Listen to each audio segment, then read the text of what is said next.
Bob, I receive an email from you almost, I think, on a regular 2-week basis on a newsletter that you're putting out. Give me a little bit of history on that. You likely do. I publish a publication called Over the Airways, the Journal for the Proficient Pilot. And it's an online publication that comes out every month, and now it's read by over 15,000 pilots around the world. Now, how do you go from that into the Navigator that is standing in behind you here? Okay, Over the Airways is operated in conjunction with my flight school, Bob Miller Flight Training. And we have been looking for over a year for a suitable light sport aircraft to put into flight school. We came across this one and test flew it, put it through its paces, and concluded that this is one of the best ones out there in terms of training new pilots or older pilots on the under the sport pilot program. But there's well over 100 of these aircraft out there. What draws you into this one? Well, we didn't have access to all 100. They're tough to find. A lot of them are still in the experimental category. We were looking for one that we could not only train in, but a lot of our students like to purchase ultimately or think about purchasing aircraft, so we were looking for an aircraft that we could not only train in, but that we had some availability, an immediate availability to sell. And this group came along, the importers for this aircraft came along and demonstrated the ability to deliver aircraft on demand, and turned out to be wonderful folks. 3X Trim. They have a website for your readers or listeners, www.3xtrimlsa.com. Now, let's talk a little bit about the airplane and what type of construction is used in it. This is a glass composite materials, just the same as most all of the other ones are constructed with. It's light. One of the things that really attracted us to this airplane is the fact that it has a useful load of 600 pounds. Now, if you look at me, I'm over 200 pounds, and we have a 200-pound student, and we put it full of gas. A lot of these light sports, we have trouble with the ability to get them in the air. We can put almost a full tank of gas in here, enough for 4 hours, and still have enough room to carry two 250-pound people in the airplane, the instructor, the pilot, and a passenger. And that's remarkable for the light sport category. Could we have a look maybe at the interior then, and let's just show just how roomy and so on it is? Sure. Now, I see what you mean by a nice roomy cabin in here. It's extremely roomy, enough, as I said, for two 250-pounders. If you can swing over, note we have pretty much of a glass cockpit. We use the latest digital technology on the airplane, which is useful for pilots who want to transition from light sport to their full private pilot certificate and on someday to instruments. They have much of the same panel to work with. And what about control systems on the airplane? It's a simple dual stick system. The pilot and the co-pilot each have access to control of the airplane, of course.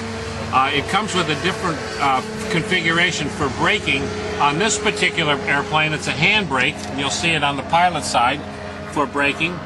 Another nice feature of this airplane is it has nose wheel steering, so that by using the pedals we can actually steer or have a steerable nose wheel, so it makes it a little easier maneuvering on the ground.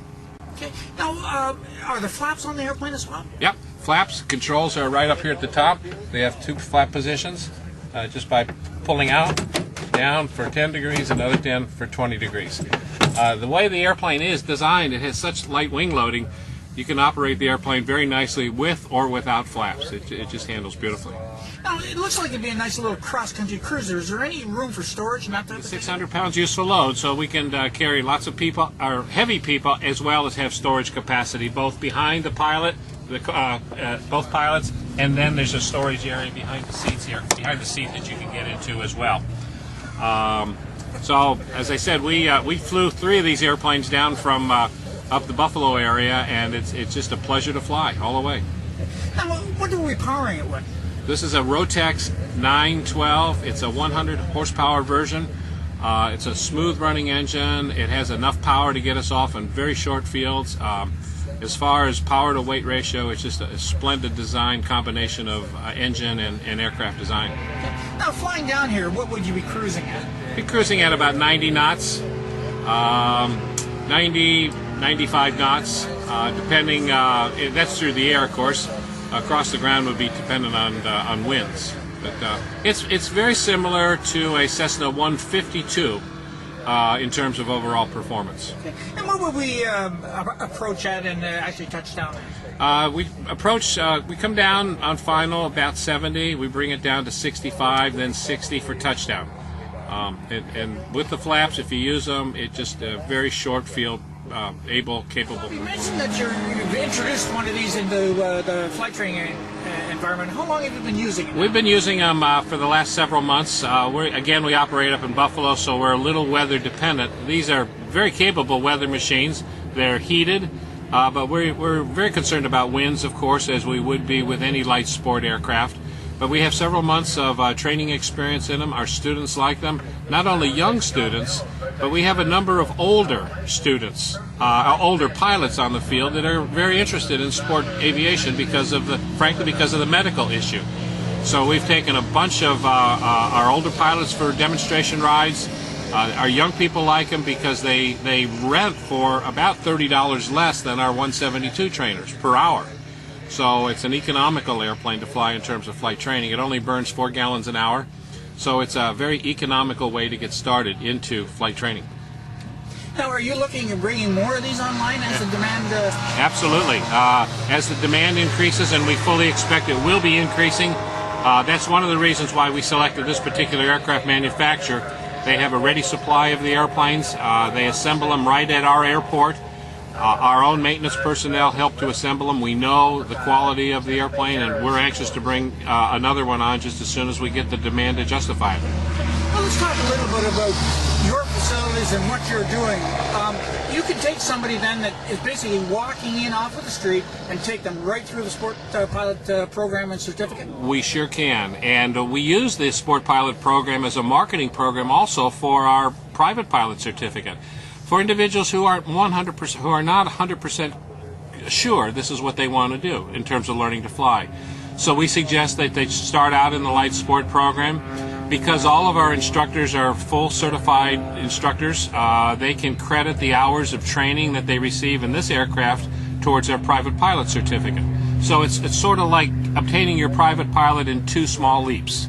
The first leap is to obtain your sport pilot. And some of our folks indicated that's as far as they want to go. Others are starting out on this. People who are much more budget constrained start out on this with the intent then of transferring to the larger, more expensive aircraft. Now, what other facilities do you have? If somebody purchases an airplane, are you able to offer them services? Yes, we can. We have our own maintenance staff, A&P, IA, that's very familiar with this airport right in our own program. And he's readily available to service the airplane. The airplane comes with a full new aircraft warranty, and we can provide warranty service for the aircraft. So we're pretty well set up to handle just about anything that the new owner might require. Plus we have a legion of spare parts in our inventory associated with the other aircraft that are still coming in each day. Okay. So if somebody wanted to get in contact you, what's the easiest way to do it? The easiest way to do it is to contact BobMillerFlightTraining.com. Again, BobMillerFlightTraining.com. Go through our website, and through our website they'll have access to our telephone numbers, our email address, and there's information on that website about this very airplane and links off of that website to the Sport Pilot program. Thank you very much for your time. My pleasure.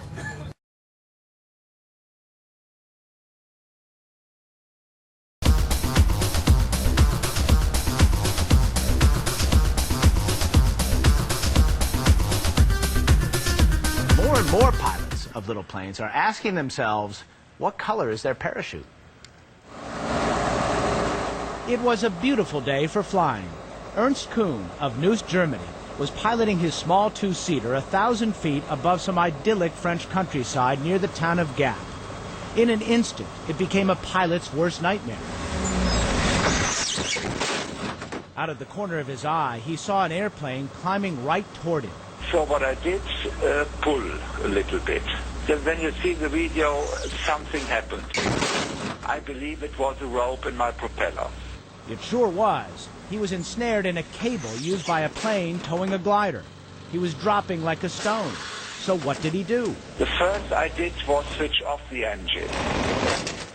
And immediately afterwards, pull the parachute. A parachute not just for him, but for his whole plane. He wafted into an orchard and walked away without a scratch. I can't understand how it was so, but it was so. It was a moment with, I think, very, very much adrenaline.